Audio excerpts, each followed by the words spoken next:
La région des Basses-Laurentides compte de nombreux attraits touristiques, mais il en manquait un, le chemin du terroir qui vient d'être inauguré. C'est en présence de nombreux intervenants du milieu touristique rassemblés au vignoble Rivière-du-Chêne à Saint-Eustache que ce chemin du terroir a officiellement été lancé. Mais qu'est-ce que donc le chemin du terroir? C'est 226 km dans la région des Laurentides, dans le sud de la région, principalement dans les Basses-Laurentides et dans Argenteuil.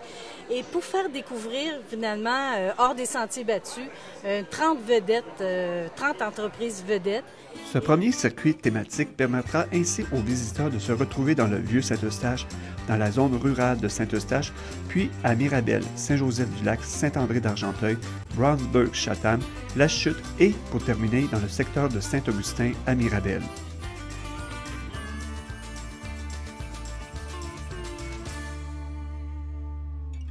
En plus d'une signalisation avec panneaux bleus, le chemin du terroir s'accompagne d'une carte détaillée et d'un site web dédié exclusivement à ce circuit.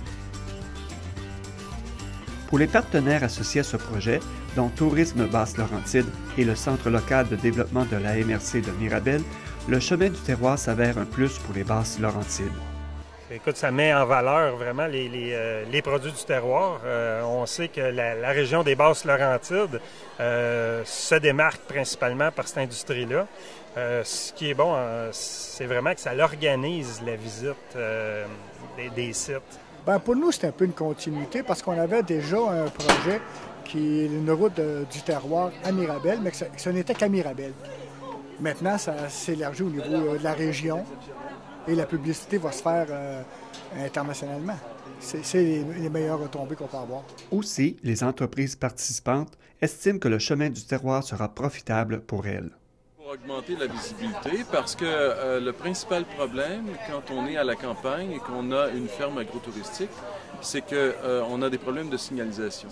Alors là, c'est une belle occasion de se joindre à la grande famille de la route du terroir, puis de dire aux gens, venez nous visiter. On profite aussi de la force du regroupement des entreprises. Hein.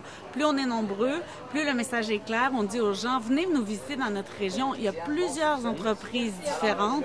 Vous pouvez passer une journée super agréable et vous ne visiterez jamais deux fois le même type d'entreprise. Alors c'est sûr que c'est gagnant pour nous aussi. Justement, avec Tourisme Basse-Laurentide, bon, la porte à l'entrée, on va sans doute travailler avec ce nouvel outil-là qui va nous permettre d'accueillir une clientèle là, qui veut vivre des expériences à la fois au niveau de l'agrotourisme, à la fois des visites de ferme.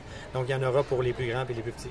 C'est certain que je vais faire partie des pionniers pour permettre aux gens d'avoir un circuit intéressant avec des produits exotiques et différents, pour que ce soit varié, que les gens aient l'intérêt de faire le tour du circuit. Avec le chemin du terroir, les intervenants du milieu touristique espèrent attirer les gens ici même dans la région. C'est donc une invitation à prendre la route et à faire d'excellentes découvertes. Un reportage de Benoît Bilodeau pour les journaux L'Éveil et La Concorde du groupe JCL. J'ai un nouvel ami. J'ai un nouvel ami. Ah. OK. Mon ami, c'est ça. OK.